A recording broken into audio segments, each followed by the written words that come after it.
I want this to be known because I think it's a huge misunderstanding. And you know what? That's intentional. It's intentional to keep everyone unclear on how this works, because then we're the scapegoats for when the crackdown eventually comes.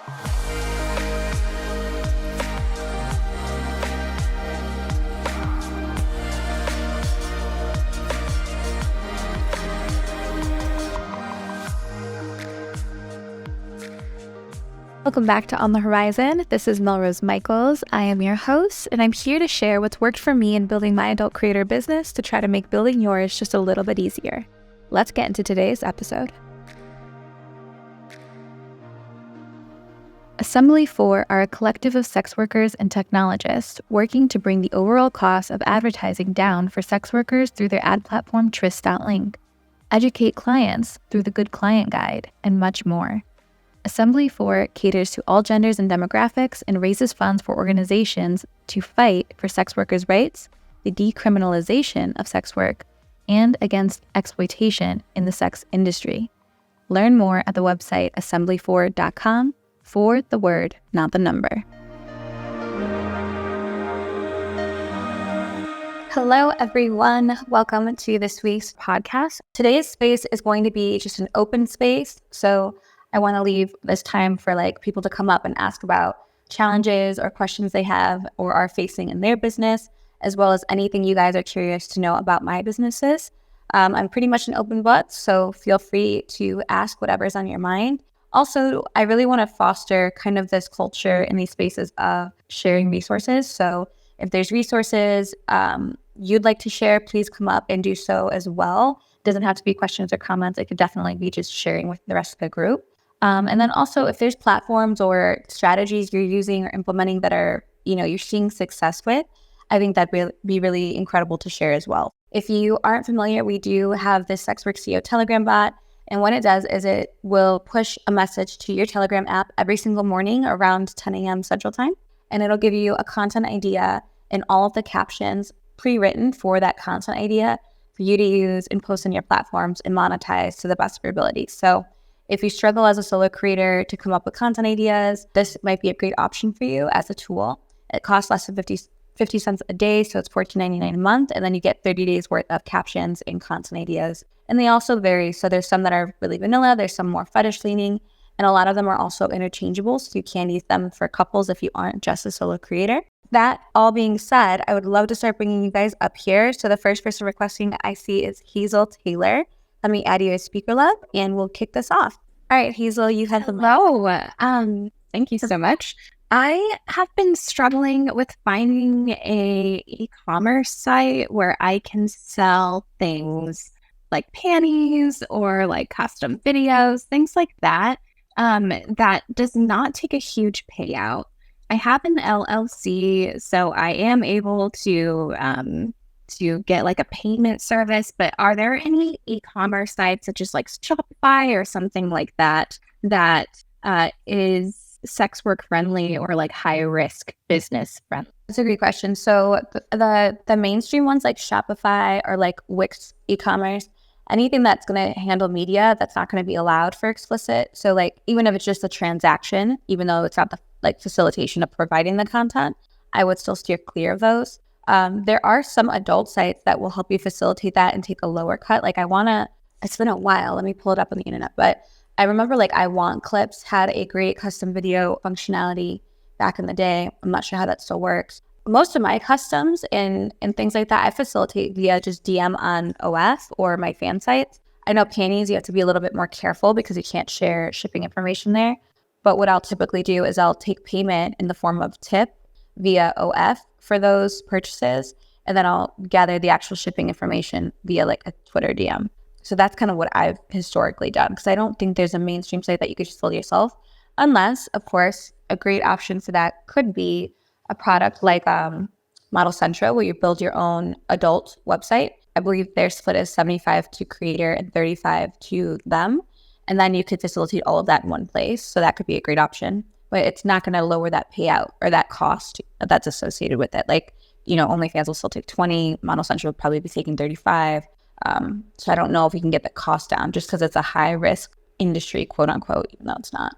Thanks. It's just so frustrating that I'm able to see all this retail of, mainstream stuff, and it's not like I'm doing anything illegal or anything like that. And I'm like, I don't want to have to pay, 20% to someone else to, just to facilitate a payment. It's ridiculous. That's all. And then you have that other cut on top of it too. Ruby's here. I'm not sure if she's available to come up and speak, but I know Ruby had a lot of success selling panties, but I think it was strictly a website for that. So Ruby, if you are available to come up and speak, let me know as I'll bring you up. Because I think you could definitely add value to that. I saw she just released a book around kind of her success in that sector and part of the industry as well. Let me bring you up. Okay. Thank you so much. Of course. Hi, Ruby. You have the mic. Hello, my friend. I am here, of course. Thank you, Bob. Yes, my book that's releasing. I'll shamelessly plug my book that's coming out next week. Get it? But in it, there's a site called Scented Pansy. So scentedpansy.com.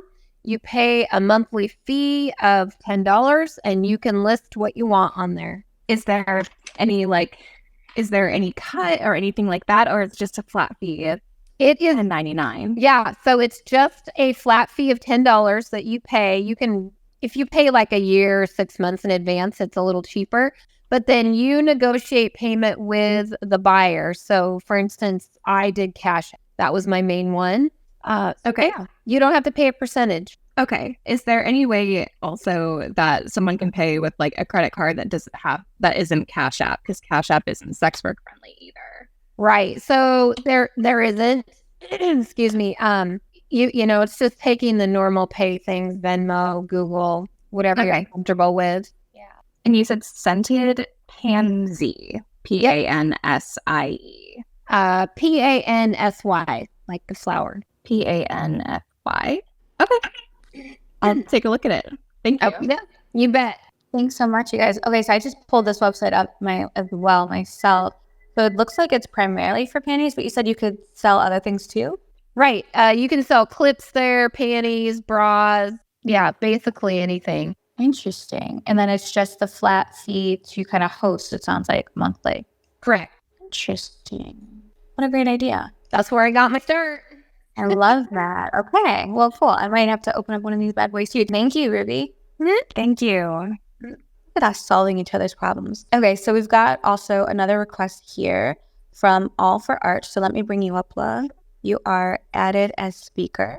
2 cents that Wish Tender is also really, really sex work friendly these days too. Oh, love. Yeah, Wish Tender, I'm familiar with them. Because they can facilitate not just wish list things, but other things as well. Correct. And they don't take much of a cut. I think it's on deposits now, but it's not much of a cut at all. So yeah, their website has 100% payout. So I'm assuming they maybe charge a fee on top, like to the fan on top of whatever the creators. Totally. But they're really wonderful people. They're very active on social media. They're just everything about them I found has been really, really helpful and good. I love that. Good call. Yeah, I'm familiar with like Wish Tender. I've seen also Throne as another player in this similar space. I'm not sure exactly how they compare fees and stuff directly to each other, but those are probably both great. Yeah, options. as FinDoms, we like Wish Tender because we can have up to $100,000 on there, and if somebody wants it, they'll buy it. So that's amazing. Wow, that's a high price point. Yeah, too. I mean, they don't put a cap on it. I've seen people do some serious tributes on Wish Tender. So that's impressive. Well, thank you. Thank you for adding value. Thank you for listening. Of course. If you're enjoying this podcast episode so far, please take one moment to share it with another one of your adult content creator friends, because you know what the rule is here. We do not gatekeep, and we want to make as many adult creators' businesses as easy as possible. And you sharing this episode with them might do exactly that. Thanks so much in advance. One of the ones that had come up, and I experienced this as well, is when you're uploading the Clips4Sale inside the the creator dashboard, or when you're inside the site itself, whenever you upload, even if it's solo content, you have to select yourself as a solo performer and enter in yourself as the solo performer. And then when you get to the place where it asks for compliance records, you have to submit a 2257 of just yourself on the content you're uploading. And I wanted to put this out there because I think a lot of creators are getting stuck at this part. And because we did just talk about Clips4Sale, a lot of you guys are like looking into it. So I wanted to address that because I got stuck at that part too. So if you are doing solo content, you do have to list yourself as a solo performer and do a 2257 compliance form for yourself on that content. So you'll need one of those 2257 compliances for each piece of content you upload there. And I know that sounds like a hassle. I get that. I feel that in my workload too. But at the end of the day, they're going above and beyond to meet compliance requirements. And they are a 20-plus-year-old company, so they know what they're doing. So I would, even though it might be a little bit of a struggle to go and fill out these forms for each piece of content, at least you know now you have it documented for each piece of content that you have the compliance for it, even if it's solo content. And you can rest assured that, when these companies like MasterCard, Visa, or when these far-right extremist groups like NETWORTHY and et cetera come for these sites, that the ones left standing are going to be the ones that really go hard with the compliance. So I hope you guys find a little bit of peace of mind in that, even though it is a bit inconvenient. You guys, that's how I'm choosing to look at it as well. So I just wanted to fill you guys in on that because I was getting a ton of questions about that. All right, so let me go to these some of these DM questions really quick. So this question from DM says, legally, can you write off cuts like the percentages to OF, clip sites, and payment apps that take your money? So I always have to lead with, I'm not an accountant, a bookkeeper. I'm not licensed to talk about finances. So this is not financial advice. But with my personal experience with my accounting team, my bookkeeper, you are only liable for the amount of payment that hits your account. So after your cuts and your fees are taken out, you're liable for what you receive. So that's how I would answer that question. Again, you need to speak with someone who's licensed and can actually advise on finances for that. But that is how we're currently running my adult business, so like MelRose on that side of things. So also not just like subtracting the cut to the website, but also any fees that are associated with, even when you're like doing things like shipping panties, like that shipping fee is a expense to your business. So again, tracking that stuff is so important. And making sure you find a financial advisor or an accountant or bookkeeper who understands that. And also too, I would like to stress, like, don't be afraid to educate the team you're building around yourself on how these things work. Like, my bookkeeper had never dealt with someone involved in OnlyFans or involved with adult before. So like, I had to educate her, like, okay, the website takes 20%.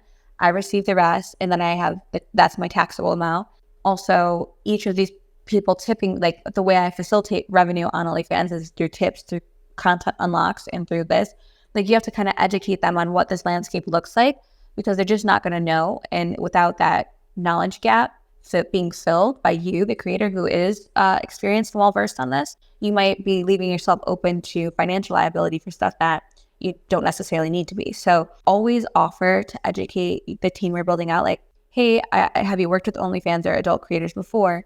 Are you familiar with the space? If not, do you mind if I go over how some of this works with you? Because I want to make sure you understand the landscape a little bit. Most of them will be really open to that and open to you, I guess, outlining how this all works, just because they're unfamiliar, but they're also unlikely to ask you to do so because they might be uncomfortable with just the adult space in general. So I always offer everyone I work with, if they would like me to expand and explain how some of this stuff works and what this industry looks like. And I would definitely suggest you being the person that leads and offers to open and lead that conversation as well, just because stigma is real and a lot of these people are not going to outwardly open up and ask for that. So just a little piece of advice in terms of how that goes and how that's gone for me. Okay, let me go back into some of these other questions that we have been receiving. So this is about Clips4Sale. So finding it very difficult to make some sales on Clips4Sale, even though uploading consistently, using proper hashtags, etc. As at the moment, I'm losing money instead of making money. So this was a tweet that we had gotten from Miss Brittany Andrews. My suggestion is, so I had a Clips4Sale store many moons ago when I was under a previous stage name, and I only recently have revamped and opened up a new store under my current name. So uploading is difficult, like we kind of discussed. The thing that I got stuck on was making sure you list yourself in solo content as a performer. You have the compliance paperwork for yourself to get through that upload process. But if you're uploading consistently, tagging consistently, my tips then would be, how are you marketing on Twitter? I guess not social, because you can't market Clips4Sale everywhere, but on Twitter specifically. And then also, are you using like strategic marketing and advertising to get people from your Twitter to your Clips4Sale? So are you promoting just like auto tweets, which are going to be less effective? Are you promoting actual trailers to the videos, which is going to be much more effective? And then when you're linking back, are you linking to the content itself on Clips4Sale or your store as a whole? you're linking back to your store as a whole, that's going to have a lower conversion rate than if you're linking back to the exact clip that you're promoting.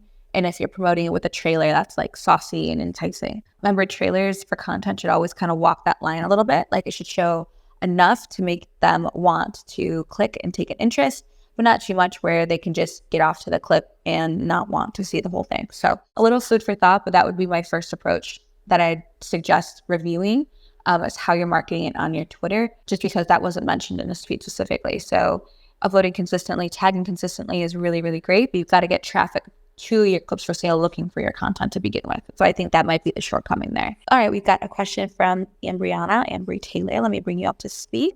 Hi. I've been binging your Horizon episodes and YouTube videos, and it has just been a wealth of information. And even if it's a topic that maybe doesn't pertain to me, I still listen to it because there's always something new I can learn in each episode. So thank you for that.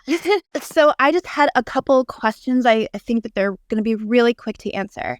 I was wondering what you use to edit your pictures, and then I was wondering how you make your boomerang for your gaming Twitter. How I make my boomerangs for my gaming. Okay. So for editing photos, the process I usually use right now, my current process is like I take all my photos pretty much in Lens Buddy just because it's really quick. The auto timer is really nice. I can use my front facing camera, get like 300 shots, and then also you can in Lens Buddy app, you can thumbs up or thumbs down the photo, and then it saves it to separate like folder, like a thumbs up folder, thumbs down folder. This way I only save the photos I like and not every single photo I took to my phone, because that is a huge waste of space on your iPhone especially. So first I started in Lens Buddy to take and capture photo content. And then I will, once I've saved the ones to my phone that I like, I will usually run them through FaceApp. I've created my own preset in FaceApp, which is just like, it's not like the presets that they have, like the crazy ones that make everyone look the same. Although not bashing those, totally used those before. But I like to just do like a skin smoothing. Like you can build your own preset. So do the stuff you like to your face, save that as a preset. So I have a MelRose preset in FaceApp that I just run really quick. I save that, and then I take that FaceApp saved photo into Facetune, and then I'm super anal about like, I don't want an outlet in the back of my content. So I'll like take that out of the photo. Or if there's a ceiling fan, I want that out of the photo. Or like a mark on the wall. Or if I want to touch up my body or my skin, or like, edit out a nipple for Instagram or something, all of that will happen in FaceApp. So for me, the process is Lens Buddy for taking the photos, and then FaceApp to edit my face, and then Facetune to do anything else. And then I save it. If I want to get really crazy, I'll go into Lightroom with like a Lightroom preset to edit the colors to just give it like a real wow factor. But that's almost always for like an Instagram pic, not for like the average adult content that goes up on OnlyFans. I hope that helps. Oh my gosh, yes. Thank you. And then for the boomerang for your gaming Twitter. So for boomerangs, it's funny that you bring that up because I get asked that a lot. But all I do is I go into Instagram, like stories, and I'll just do the boomerang feature in Instagram, and then I'll just take it there and I'll just save it to my phone. Okay. And one last thing before I get shut off here. No, please, you can stay on as long as you want. No one else is requesting. Oh my God, sweet. I was wondering, I know you had mentioned in the past that you were doing mentoring. I think that was something that you were kind of testing. Is that anything that's in the horizon? On the horizon. So I had done the mentorship because I wanted, like, the biggest challenge I felt for me as like in this role of like having a responsibility to educate like this audience that we've, this CEO squad that we built out, was I wanted to really stay in touch with the challenges you guys are facing. Like, I understand that the average creator that tunes in and is listening probably isn't at the earning level that I'm at right now, even though it's not the biggest, but it's a different level of the game. So I feel like I was out of touch with the challenges the average creator was facing that listens into me. And that's kind of why I opened up mentorship, was that I wanted to see if I took on a few creators and really helped them hands-on with like page-specific information, if I could make a difference in their pages. And also, if I did that, I would be more in tune with what they're facing and what their actual challenges look like currently, because I felt like I was a little out of touch. So I did that program for about 60 days. We did it between, I only took on 10 creators because it was just a lot of time intensity, but I'm not doing it actively anymore. We did grow all of their pages, some pages by double in that like 30 to 60 day period. But the biggest takeaway that I got from doing that with that group of creators was the common struggles are that the copywriting isn't that good. Like the average creator struggles to write great captions, which is why we launched the Telegram bot and the scripts in our shop. And then the other part was having a really consistent page strategy of like how they post to their page and how they time things, and training the fans how to behave and interact with the page. So the fans knowing that a new video goes up at this time, this day, every week, so that the fans engage with it because they know when to expect it. So what I tried to do is like take the things I learned from all of those pages and then put them out to you guys as just solutions. So like the Telegram bot was a solution from the mentorship program. The scripts was a solution from the mentorship program. But I could stand to talk more about paid strategy potentially. So that's a good thing that you brought it up. But it's not something I'm actively still doing. Short answer, just because it was so time intensive, and I take it really seriously. Like I still communicate with those creators. Like they still message me on Telegram. Like I want to keep tabs on them. I want everyone to be really successful, because not just my reputation's involved, but like I really latch on to y'all. So I couldn't do it just because I can't continue to do it because of the time, and I want to build better things for everybody. But yeah, it was a cool moment in time, and I learned a lot that I feel it's made SWCEO better as a whole to provide solutions. But if there's something like you're specifically challenged by, like we can talk about it here on the space if you're open to it, and see if I can help. I appreciate that. I'm sure as time goes on, I'll probably have more specific questions for you. I'm just about to start up an OS and all that, so I'll keep that in mind. So thank you so much for your time. I so appreciate it. You're so welcome. Thank you. Okay, let's see. I've got Giant Stephanie. Let me bring you up, love. You have the microphone. Hello, Stephanie. Sorry, I'm multitasking at work, but first of all, thank you for these spaces. Very informative. I'm sure everyone agrees. So I don't have so much of a question as of yet. I know I will, but I was kind of listening to the whole consent thing with many clips, or I think you said many clips, or many vids. I don't remember what you said, but I was like, read about how things have been. How you thought that you have like the consent specifically. I was Oh yeah, for clips. Yeah. So I mean, like I'm obviously not as big as some of the people in here. Awesome to be among people that are so successful in this field.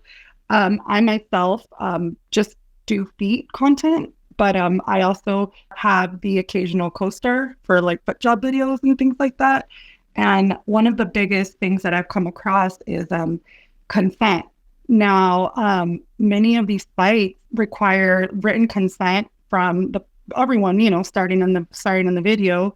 And sometimes, you have verbal consent, but people don't feel very comfortable giving out, IDs and things like that. Now, I've never done that, like as far as like getting, the consent from someone, like I'm supposed to on ManyVids or something, because I don't deal with that platform. But I did want to mention that I don't know if anyone here uses LoyalFans, but LoyalFans doesn't require consent. Like, if you have, you shouldn't post anything that you don't have consent for anyways. But like if you have, verbal consent, and maybe that person just doesn't want to put their name out there in that way, even though it's confidential, I just, wanted to say that kind of worked for me. Having people buy pre-made things off of that, it takes, it does take 20%, but I believe it's less than some of the other platforms. And it could work for someone. I just wanted to kind of throw that out there. I don't know if anyone here works with LoyalFans, but looks like there's a lot of OnlyFans. But either way, just an FYI, I guess. Yeah, lovely. So actually, I'll bring up Melody J in a second, because I know she does represent LoyalFans to a capacity, so she's probably going to have a lot of good value to bring. Oh, yes. In terms of the 2257, so every platform and adult, whether it's like LoyalFans, OnlyFans, Clips4Sale, ManyVids, if there's anyone else in the content, legally speaking, like on a federal level, you have to have a signed 2257. Really? So even if the platform just asks you to tag them or whatever, it technically is illegal, and the only person that you're held responsible is the creator. Oh, so that's why platforms may not require it, because they're not going to be held liable should something happen. So just things to consider. No, yeah. Thank you, because I didn't know. I'm over here thinking I'm going to help, but it's good to know.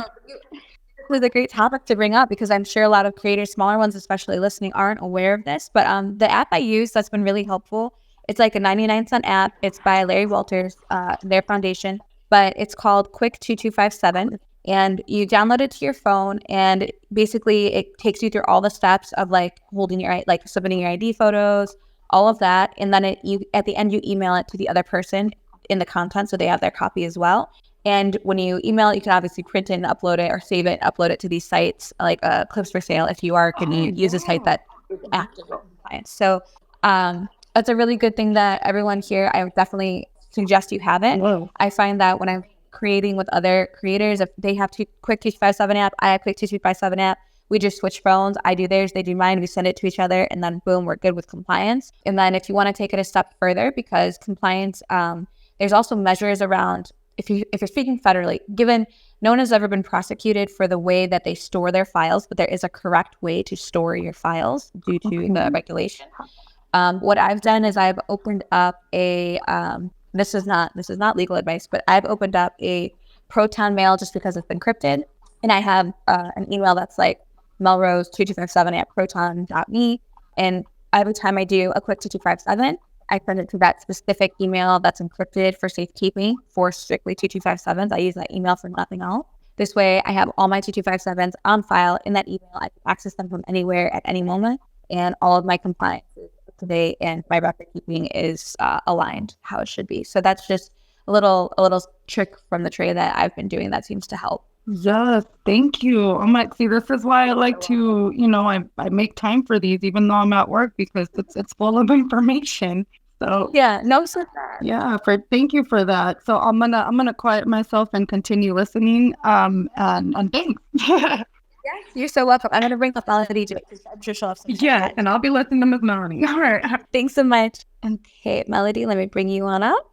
Hello, darling. I'm here. Welcome. Thank you, darling. Thank you. So, yes, I'm glad that this topic was brought up about loyal fans. It is kind of a misconception that we don't want the paperwork and things because we don't ask for it up front. What it is that we expect you to have your own paperwork. And whenever we get like a DMCA takedown notice or something like that, then we contact you and say, hey, we need the paperwork and we expect you to have the paperwork. It's not that we don't want you to have any paperwork or you can get away with that.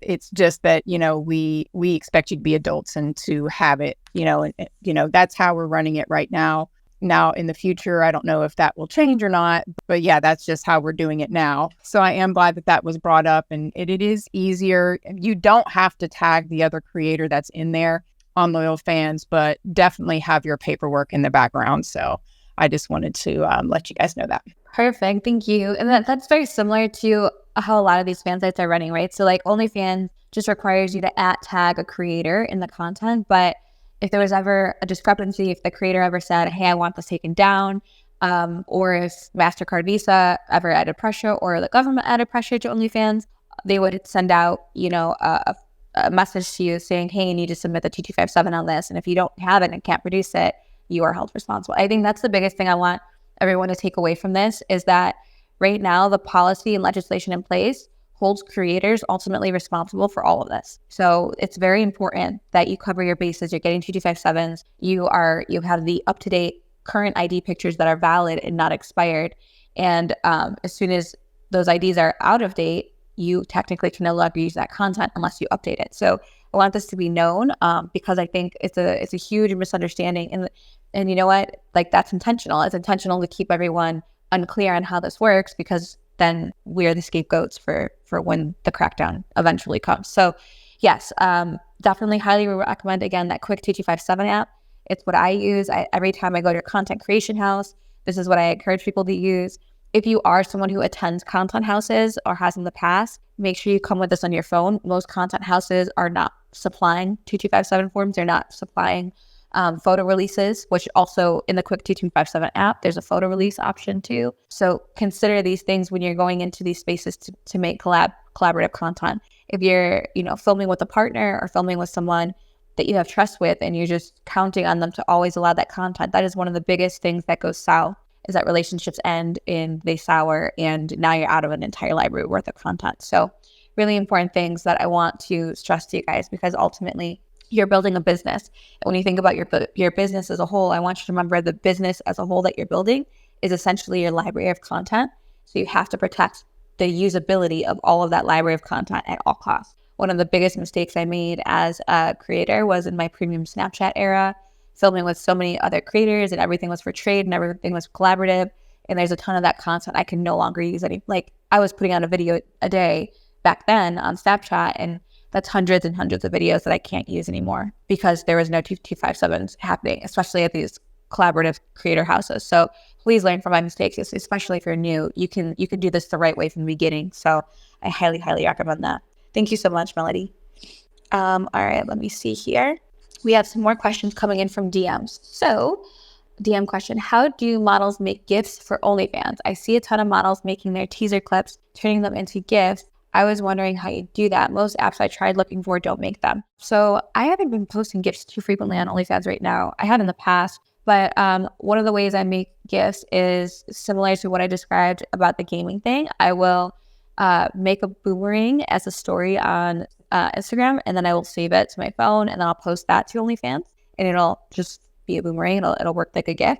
If you're talking about teasers, one of the ways you can do that is you can, if you're in CapCut app specifically, is you can shorten the video to the section you want as your teaser, and then you can just duplicate it and duplicate it and duplicate it. So it's a video that plays as a GIF. And if you want it to bounce back, like maybe play forward once, play in reverse once, you can facilitate that in CapCut as well. There are entire apps that turn videos into GIFs. GIF Maker app is one I've used in the past. I'm sure there's many others. If you just search on your app store or Play Store, a GIF Maker app or a GIF app, you're going to find tons of them that come up. So I would start there and create them that way. So I hope that helps to whoever submitted this. Another question, how do you make your vid loops? Oh, for gaming Twitter. Oh, similar question. So yeah, that for my gaming Twitter, I've only ever done it through Instagram boomerangs because it's just easy to do when I'm about to hop online, and I just save them. And you can also make them, so if you click on the boomerang icon, once you've filmed one, you can change if you want it to be slower, if you want it to be faster, etc. So you can tweak them a little bit. So I find Instagram story filming to be just so simple because filter's there. I don't have to edit it. I can make it into a GIF right off the bat and I can post it. So if it's anything safe for work, I typically will facilitate it through there just for the ease of use. Okay, so we've got one more question coming from DM. Can you ask her to give tips or make a video using OBS stream on multiple platforms at once to maximize earnings? That would be a great video. I'll add that to my list of video for course ideas and stuff. But the platform I suggest creators use for multi-streaming, it's not OBS, but it's similar to OBS. It's a program called Restream, Restream.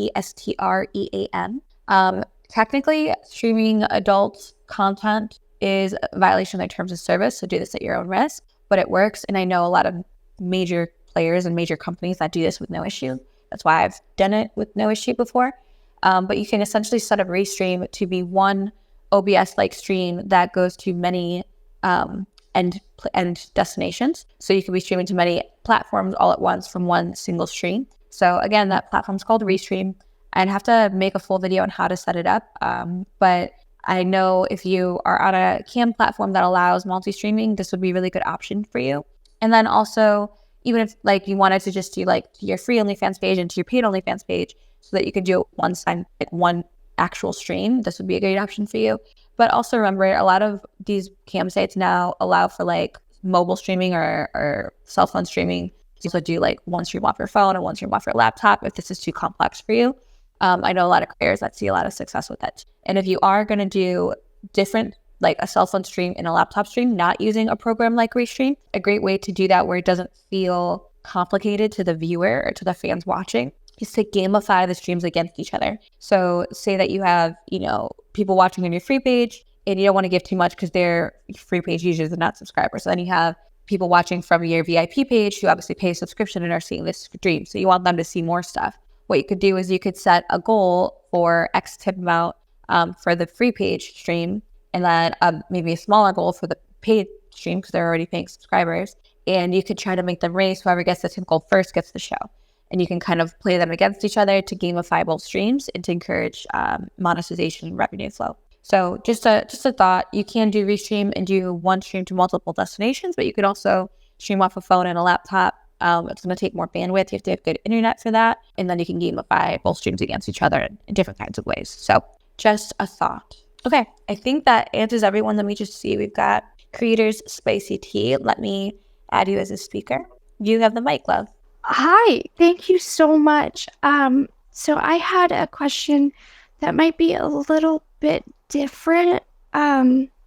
So I am kind of the same as you. I have found it so much more fulfilling to be helping creators, and I'm kind of beginning to mentor. And I had a question for you because I feel like you can absolutely answer this.